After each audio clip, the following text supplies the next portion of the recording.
இந்த 6 பொருட்கள் நம்ம வீட்டுல வாங்கி வைக்க கூடாதுங்க. முக்கியமா மிடில் கிளாஸா இருந்தா கட்டாயமா வாங்கி வைக்காதீங்க.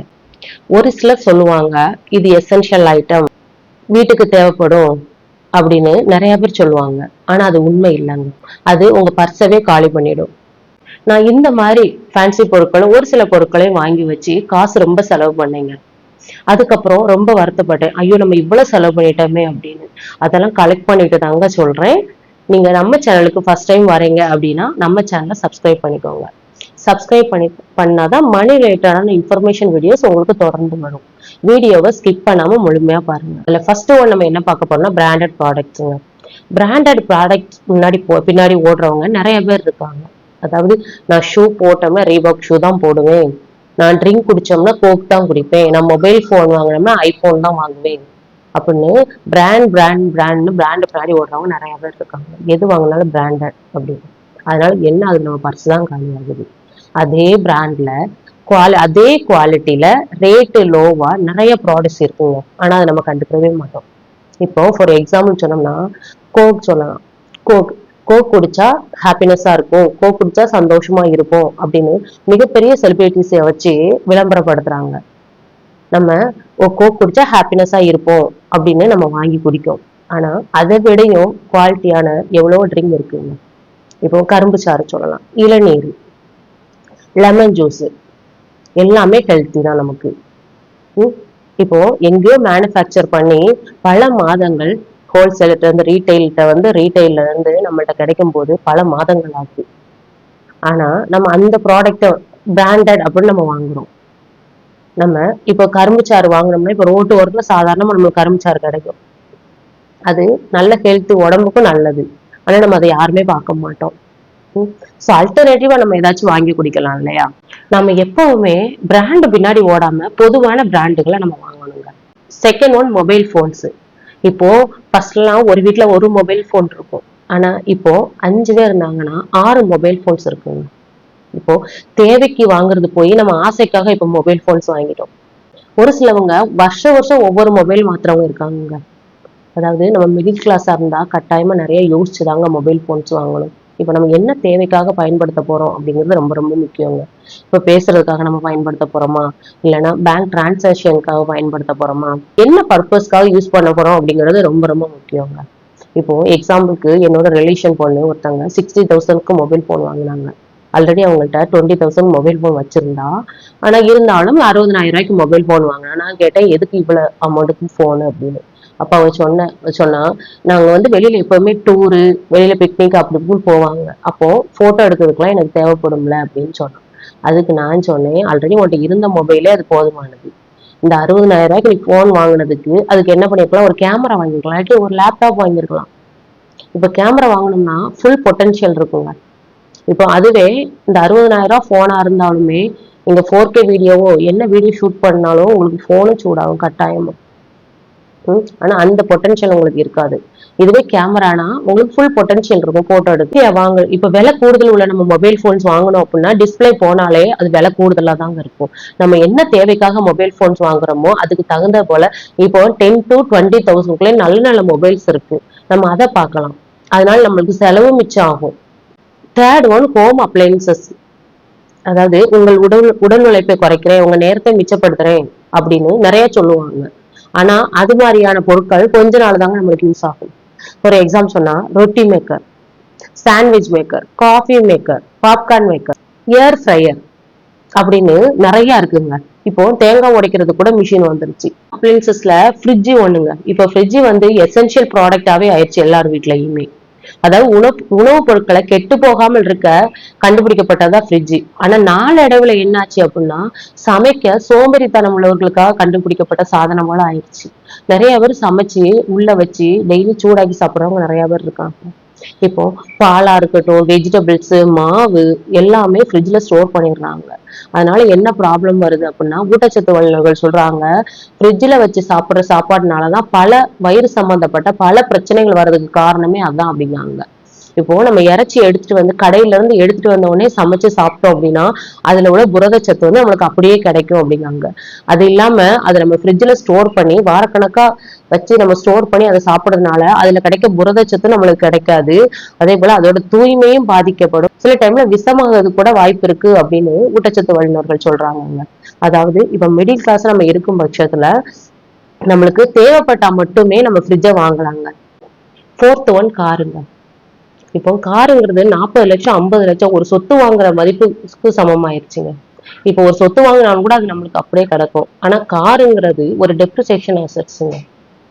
அதாவது மிடில் கிளாஸா இருந்தா கட்டாயமா ஃபுல் பேமெண்ட் கொடுத்து நம்ம வாங்க மாட்டோம். மாதம் மாதம் இஎம்ஐல தான் வாங்குவோம். இந்த மாதம் மாதம் இஎம்ஐங்கிறது நம்ம பிள்ளைங்களுக்கு ஸ்கூல் ஃபீஸ் கட்டிக்கிட்டு இருப்போம். அதே போல நம்மளுக்கு தேவையான சாதனங்கள் எல்லாமே வாங்கிக்கிட்டு இருப்போம். இதுல வெளியில கடன் வாங்கியிருந்தா அந்த அமௌண்ட் அடைச்சிக்கிட்டு இருப்போம். இந்த இஎம்ஐங்கிறது ஒரு பெரிய கடனா இருக்கும். ஃபர்ஸ்ட் நம்ம கார் வாங்க போகும்போது நம்மளுக்கு தேவையா இல்ல விருப்பத்துக்காக வாங்குறோமா அப்படின்னு நம்ம தெரிஞ்சு வாங்கணுங்க. இப்போ பக்கத்து வீட்டுக்காரங்க வாங்கியிருக்காங்க இல்ல நம்ம சொந்தக்காரங்க வாங்கியிருக்காங்க அப்படின்னு நம்ம நினைச்சு வாங்கக்கூடாது காரு. நம்ம ஒரு 20 லட்சம் ரூபாய்க்கு நம்ம கார் வாங்கணும் அப்படின்னா ஷோரூம்ல இருந்து வெளியில ரோட்டுக்கு அந்த காரை நம்ம இறக்கிட்டோம் அப்படின்னாலே அதோட வேல்யூ நம்மளுக்கு குறையும். வருஷங்கள் கூட கூட காரோட வேல்யூ 20 லட்சத்துல இருக்காதுங்க. அதோட வேல்யூ கொஞ்சம் கொஞ்சமா கம்மி ஆயிட்டு தான் வரும். அப்படிங்கும்போது நம்ம ஃபர்ஸ்ட் நம்ம தேவைக்காக வாங்குறோமா அப்படிங்கிறது ரொம்ப ரொம்ப முக்கியம். கார் வாங்குறதோட அதோட செலவு நிக்க போறது இல்லைங்க. நெக்ஸ்ட் அதோட registration fees, tax, service tax, maintenance, tyre cost அப்படி இப்படின்னு எல்லாத்துக்குமே ஒரு அமௌண்ட் ஆகி போயிடும். இப்போ வருஷத்துக்கு ஒருத்தவங்க டூர் போறாங்க அப்படின்னா அதுக்காக ஒரு சிலவங்க கார் வாங்கி போட்டிருப்பாங்க. கார் வாங்கி போட்டு வீட்டுல சைட்ல அதை க்ளோஸ் பண்ணி மூடி வச்சிருப்பாங்க. அதனால என்ன ஆகுது, மாசம் மாசம் அவங்க இஎம்ஐ கட்டுறாங்க. ஆனா தேய்மான செலவுங்கிறது அவங்க வண்டியை சும்மா போட்டிருந்தாலும் அதுக்கு தேய்மான செலவுங்கிறது கட்டாயமா வருங்க. அப்படின்னா மிடில் கிளாஸா இருந்தா நம்ம கார் வாங்கக்கூடாதா அப்படின்னு நம்ம கேட்டோம் அப்படின்னா அப்படிலாம் ஒண்ணும் இல்லைங்க. தேவை இருந்தா நம்ம கட்டாயமா வாங்கலாம். இப்போ ஒரு கிராமத்துல வந்து கார் கிடக்கு அப்படின்னா அவங்க வந்து சிட்டியை விட்டு ரொம்ப அவுட் சைடு இருப்பாங்க. ஒரு ஃபேமிலியில 5 பேர் இருப்பாங்க. மொத்தமா அவங்க ஒரு ஷாப்பிங் வரணும்னாலும் சிட்டிக்கு தான் வரணும். அப்படிங்கும்போது 5 பேர் சேர்ந்து மொத்தமா அவங்களால பஸ்ல வர முடியாது. அந்த சுச்சுவேஷன்ல அவங்க கார் வாங்கி வச்சிருப்பாங்க. அப்படின்னா அவங்களுக்கு வந்து அது தேவையா இருக்கு, அதனால வாங்கி வச்சிருப்பாங்க. 5th one credit கார்டுங்க. இப்போ பேங்க்ல இருந்து மேக்சிமம் எல்லா நம்ம பேங்க் அக்கௌண்ட் வச்சிருந்தோம் அப்படின்னா நம்மளுக்கு நல்ல சிபில் ஸ்கோர் இருந்துச்சுன்னா கட்டாயமா ஃபோன் பண்ணி கூடுவாங்க. சார் உங்களுக்கு கிரெடிட் கார்டு வந்திருக்கு மேடம், உங்களுக்கு கிரெடிட் கார்டு வந்திருக்கு மேடம், வந்து வாங்கிக்கோங்க அப்படின்னு. நம்ம நினைப்போம், ஆகா நம்மளை கூப்பிட்டு கிரெடிட் கார்டு கொடுக்காங்களே அப்படின்னு. நம்ம அந்த கிரெடிட் கார்டை வச்சுட்டு சும்மாவா இருப்போம்? இல்லைங்க. இப்போ ஒரு மிடில் கிளாஸா இருந்தோம் அப்படின்னா நம்ம எங்க போனாலும் நம்ம நார்மல் ஒரு டெபிட் கார்டுலயே நம்ம பணம் வைக்கவே மாட்டோம். மேக்ஸிமம் எவ்வளவு அமௌண்ட் எடுக்க முடியுமோ எல்லாத்தையும் அமௌண்ட் எடுத்துட்டு ஒரு 1000 ரூபா கூட பேலன்ஸ் போடுறது கஷ்டம் தான். இதுல கிரெடிட் கார்டும் நீங்க 1 லட்சம் ரூபாய் வரைக்கும் நீங்க எடுத்துக்கோங்க அப்படின்னா நம்ம இருப்போமா? சும்மா இருப்போமா? நம்ம என்ன பண்ணுவோம், நேரா எங்கெல்லாம் ஸ்வைப் பண்ண முடியும், என்னெல்லாம் பர்ச்சேஸ் பண்ண முடியுமோ எல்லாமே வாங்குவோம். ஆனா அது கரெக்ட் டியூ டேட்டுக்குள்ள நம்ம கட்டல அப்படின்னா ஹை இன்ட்ரெஸ்ட் ரேட் அப்படின்னு நம்ம நிறைய பேருக்கு தெரியாது. நம்மளுக்கு எது எமர்ஜென்சி வந்துருச்சு அப்படின்னா என்ன நினைப்போம், ஆக நம்மகிட்ட ஒரு கிரெடிட் கார்டு இருக்குல்ல, நம்ம அதை யூஸ் பண்ணலாம் அப்படின்னு. நம்ம அதை யூஸ் பண்ணுவோம். ஆனா அந்த டியூ டேட்டுக்குள்ள கட்ட முடியாத ஒரு சுச்சுவேஷன் வந்துச்சு அப்படின்னா 1 லட்ச ரூபா ஃபார் எக்ஸாம்பிளுக்கு 1 லட்ச ரூபா நம்ம எடுத்துட்டோம். நம்மளால அந்த பணத்தை கட்ட முடியல. கட்ட முடியாம நம்ம ஒரு வருஷம் போட்டுட்டோம் அப்படின்னா நம்மளுக்கு வெளியில 5 ரூபா வட்டிக்கு வாங்குறது சமங்க அந்த கிரெடிட் கார்டு யூஸ் பண்றது. 1 லட்ச ரூபா அப்படின்னா 50,000 நம்மளுக்கு இன்ட்ரெஸ்டே வந்துடும். கிரெடிட் கார்டு வாங்கணும் அப்படின்னா அதை பத்தி டீட்டெயில்ஸ் எல்லாம் தெரிஞ்சுட்டு நம்ம வாங்கணும். இல்லாத பட்சத்துல அந்த கிரெடிட் கார்டு நம்ம வாங்கிட்டு யூஸ் பண்ணிட்டு பணத்தை நம்ம அடைக்காம விட்டுட்டோம் அப்படின்னா நம்ம நினைப்போம், சரி நம்ம அடைக்காம தானே விட்டுருக்கோம் அப்படின்னு. ஆனா ஏதாச்சும் ஒரு லோன் நம்ம வாங்க போனோம் அப்படின்னா அங்கதான் நம்மளுக்கு தெரியும், சார் உங்களுக்கு லோன் இல்லை அப்படிம்பாங்க, மேடம் உங்களுக்கு லோன் இல்லை அப்படிம்பாங்க. ஏன்னா உங்களுக்கு கிரெடிட் கார்டு அமௌண்ட் பேமெண்ட் கட்டாதனால அந்த ஃபுல் பேமெண்ட்டை நீங்க கட்டினா மட்டும்தான் உங்களுக்கு வந்து லோன் சாங்ஷன் ஆகும் அப்படின்ட்டுருவாங்க. அப்போ நம்மளுக்கு சிபில், அதாவது கிரெடிட் கார்டை நம்ம ஸ்வைப் பண்றதுனால நிறைய டிரான்சாக்ஷன் ஃபீஸ்ன்னு தனியா இருக்குங்க. இப்போ ஃபீஸ்லயே நிறைய டைப் இருக்கு. ஹை இன்ட்ரெஸ்ட் ரேட் இருக்கு, டியூ டேட்டுக்குள்ள கெட்டல அப்படின்னா லேட் ஃபீன்னு தனியா இருக்கு, ஆனுவல் ஃபீஸ்ன்னு தனியா இருக்கு, டிரான்சாக்ஷன் ஃபீஸ்ன்னு தனியா இருக்கு.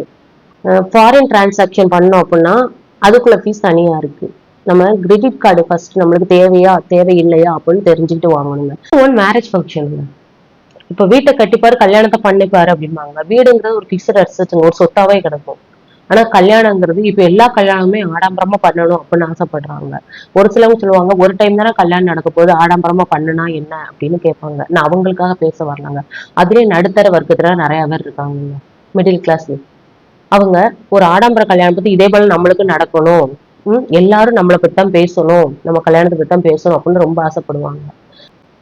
சின்ன பிள்ளைல இருந்து கஷ்டப்பட்டிருப்பாங்க பேரண்ட்ஸ். அந்த பணத்தை ஒண்ணு 10 ரூபாயா சேர்த்து கடைசியில பிள்ளைங்கள் திருமணம்னு வரும்போது அந்த பணத்தை ஃபுல்லாவே திருமணத்துக்காக அவங்க ஆடம்பரமா செலவழிப்பாங்க.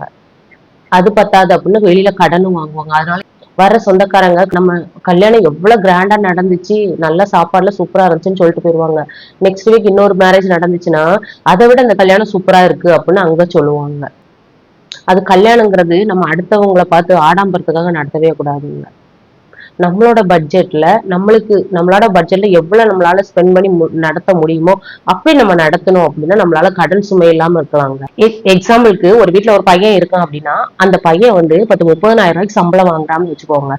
அந்த பையனுக்கு திருமணம்னு வரும்போது ஒரு 15 லட்சம் ரூபாய் அவங்க லோன் எடுத்தாங்க.